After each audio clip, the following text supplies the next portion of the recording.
This airplane was built in the 1928, 1929, and they were the original airliner, the first airplane that made passenger travel viable. Before that, it was like maybe one or two people in the back seat or front seat of a biplane, and with this you could take 10, 11, 14 people along with you, and at a fairly fast speed, about 100 miles an hour, which was very fast for back then.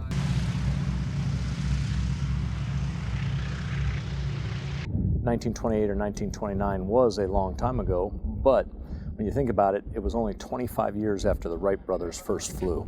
This airplane is a way advanced technology in that 25 years. If you think about it, with the Wright brothers, they could only carry one passenger. It took them 5 years after the Wright brothers first flew to carry two people on an airplane. You know, so here it is only 20 years after that, and we're carrying up to 14, 15 people at 100 miles an hour is pretty impressive. Not only that, but it carried the people in relative comfort in the back of the airplane.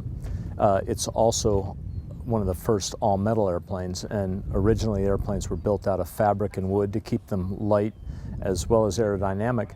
And one of the problems with making a metal airplane was, well, how do you make it light enough that you can carry passengers and fly?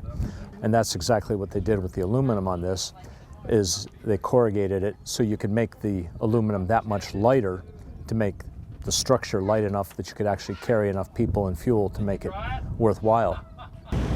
Well, there were about 200 of these built, and they flew passengers for about 5 years, and then these were obsolete because they developed airplanes that used less power than this, could go almost twice as fast, and carry the same people. So we were just learning so much about aviation at that time and figuring out flight controls and handling and performance and all that sort of thing. Flying on this compared to an airliner is a much more relaxing experience. You got lots of leg room, you got an aisle seat, you got a nice big window next to you. We don't go very high or very fast, so it's just very relaxing. I like flying in the back too, because you can just sit out and look at something as you go by, and there's the cows, the houses, the cars, swimming pools, lakes, whatever. It's just a very enjoyable experience, and it's a neat way to see the world.